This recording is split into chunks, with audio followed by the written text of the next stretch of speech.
बाद में भीष्मक ने कहा भैया तुम्हें पता है मैंने तुम्हें क्यों बुलाया? सभा के लोग बोले नहीं नहीं महाराज हमें नहीं पता क्यों बुलाया। तो भीष्मक ने जवाब दिया कि मेरे घर में मेरी बेटी है रुक्मिणी, विवाह के योग्य है, तो हमें उसकी शादी करनी है, हाथ पीले उसके करने हैं। तो तुम्हारी नजरों में अगर कोई अच्छा लड़का हो तो मुझे बता दो। सो जो इतने वचन कहे कि अच्छा लड़का हो मुझे बता दो। तो तब तक महाराज सभा में एक व्यक्ति खड़ा हुआ, बोले महाराज रुक्मिणी का विवाह दुर्योधन के साथ में कर दिया जाए तो कैसा रहेगा? तो ना दूसरों खड़ो हुआ बोले तुम्हें और कोई कोरा ही नहीं मिलो धरती पे है, लड़कन को का टोटो पर ही हो, तुम चुपचाप बैठ जाओ, दुर्योधन के साथ में शादी नहीं हुई है। तो महाराज ऐसे सुबह से शाम हो गई लेकिन काऊ ने रुक्मिणी के लिए लड़का नहीं बता पाओ। अब नारद जी जो थे वो तो महाराज जब रुक्मिणी ने जन्म लिया था तभी नारद जी ने भविष्यवाणी कर दी थी कि रुक्मिणी की शादी द्वारकाधीश कन्हैया के साथ में होगी।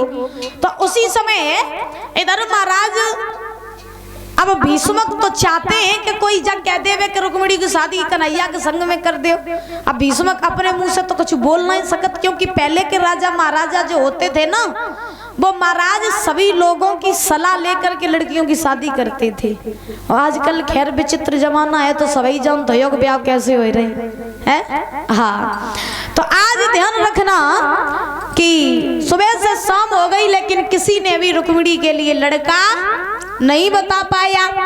तो अंत में एक मंत्री खड़ा हुआ, मंत्री ने जवाब दिया मेरी नजर में एक बड़ा अच्छा लड़का है। बोले कौन सा? तो मंत्री ने कहा कि रुक्मिणी की शादी अगर द्वारकाधीश कन्हैया के संग कर दो तो कैसे रहे? तो भीष्म बड़े मगन हो गए। भीष्म बोले भैया अब जय तो हम सोच रहे थे बहुत देर की, लेकिन काऊ ने जब बात हमें बताई ही नहीं, चल तूने बता दी तो ये तय रहा कि रुक्मिणी की शादी कन्हैया के ही साथ में होगी। तो जैसे ही भीष्मक ने ये वचन कहे सो भीष्मक के बड़े लड़का बैठे रहे महाराज जिनको नाम तो रुकुम खड़ा हुआ। बोले पिताजी हमें ऐसा लगा था कि बुढ़ापे पे तुम्हारी बुद्धि खराब हो गई है। भीष्मक बोले क्यों? रुकुम कहने लगा जब बताओ कि वो वृंदावन का ग्वाला जने वन वन में गाय चुराई, जने लूट लूट के माखन खाओ, जने गोपियन के चीर चुराए, कोई का तो नंद को है कोई का तो वसुदेव को है, और ऐसे कन्हैया के संग में तुम शादी कर दियो मेरी बहन की। पिताजी मेरी बहन कुंवारी बैठी रहे लेकिन मैं उस ग्वाले के संग में अपनी बहन की शादी नहीं करूंगा। तो जो इतने वचन कहे अब भीष्मक कहने लगे बेटा रुकुम अगर तू रुक्मिणी की शादी कन्हैया के संग नहीं करना चाहता तो तेरी नजरों में कोई अच्छा सा लड़का हो तो तू बता दे। तो महाराज रुकुम कहने लगा कि मेरी नजर में बहुत अच्छा लड़का है। बोले कौन सा? तो जवाब दिया कि मेरा साला चंदेली का रहने वाला बड़ा ही दिल वाला शिशुपाल के साथ में मैं अपनी बहन की शादी करूंगा। तो भीष्मक कहने लगे लला हमसे ज्यादा हमें लगा तो बुद्धि तुम्हारी खराब है। बोले क्यों? तो महाराज भीष्मक कहने लगे ये बता कि तूने अपनी बहन दी है रुकुम को, रुकुम की बहन तू ले लेगा? बोले नहीं ले सकते, फिर ये विवाह भी नहीं हो पाएगा। तो उसी समय महाराज आज रुकुम से कहा है भीष्मक ने कि तूने शिशुपाल की बहन ली है और अपनी बहन तो उसको दे देगा, ये रिश्ता हो नहीं सकता, इसलिए मेरी बात मानो। तो ये जो तुम विवाह का प्रस्ताव है अस्वीकार कर दो। मैं अपनी बेटी रुक्मिणी का विवाह केवल और केवल कन्हैया के ही साथ में करूंगा। रुकुम ने जवाब दिया बाबा मैंने कह दिया तो कह दिया कि मेरी बहन की शादी होगी तो केवल और केवल शिशुपाल के साथ में। तो भीष्मक ने एक बात कही तुम्हें नहीं बताया, सुनो।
भीष्मक ने जवाब दिया, रुकुम मेरी बात मानो, तो रुक्मिणी की शादी कन्हैया के संग में हो जाने दो।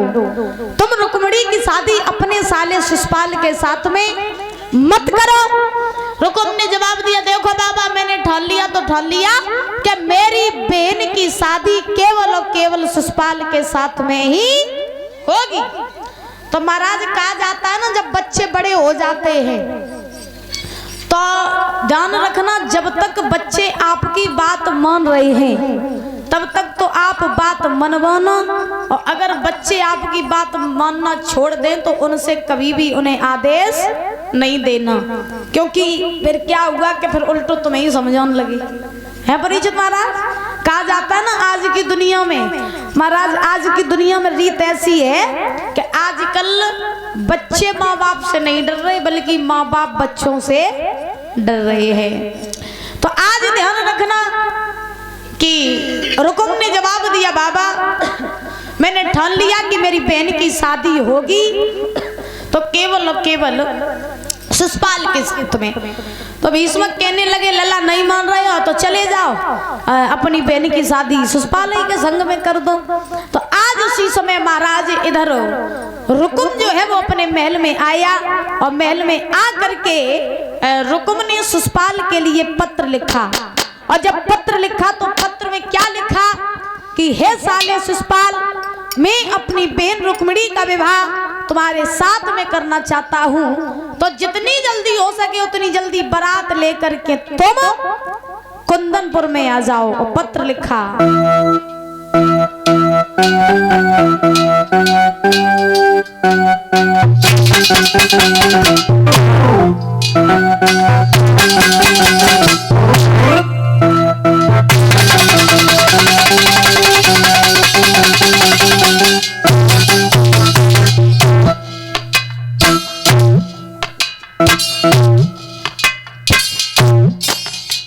पत्र लिखा है महाराज रुकुम ने शिशुपाल के लिए।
मैं अपनी बहन रुक्मिणी का विवाह तुम्हारे साथ में करना चाहता हूँ, तो जितनी जल्दी हो सके उतनी जल्दी बारात लेकर के तुम कुंदनपुर में आ जाओ। लेकिन अय्यो ने होशियारी से, क्यों? क्योंकि हो सकता है कि यहाँ द्वारका का राजा कन्हैया भी आए। तो महाराज पत्र लिख दिया, रुकुम ने नाई पंडित के द्वारा पत्र पहुंचा दिया आज शिशुपाल के पास में चंदेली में। जब पत्र शिशुपाल के पास में पहुंचा, पहुंचने के बाद में शिशुपाल ने परीक्षित महाराज जब पत्र पढ़ा तो खुशी को ठिकाना ना रहो। हाँ, मैंने बताया था ना, शायद कथा का दूसरा दिन था तब बताया था कि शादी ऐसा लड्डू होता है जो खाए सो पचता है और ना खाए सो पचता है। जो ब्याह कर लेते बाऊ की आफत और न ब्याह हो वे बाऊ की आफत। हाँ, तो ध्यान रखना महाराज। इधर आज शिशुपाल जो है उसकी खुशी का ठिकाना नहीं रहा, और खुशी का जब ठिकाना नहीं रहा तो दौड़ते हुए भागते हुए शिशुपाल अपनी भाभी के पास में पहुंचा। और जैसे ही शिशुपाल अपनी भाभी के पास में पहुंचा, जवाब दिया, भाभी। हाँ लला देवर बताओ। भाभी तुम्हें बताया हम बहुत खुश हैं। भाभी बोली, लला दिखाई तो दे दो कि तुम खुश हो, लेकिन जब बताओ खुशी को कारण क्या है। शिशुपाल कहने लगा, भाभी अब तुम ज्यादा पूछताछ न करो, अब जितनी जल्दी हो सके उतनी जल्दी हमें दूल्हा बनाए दो।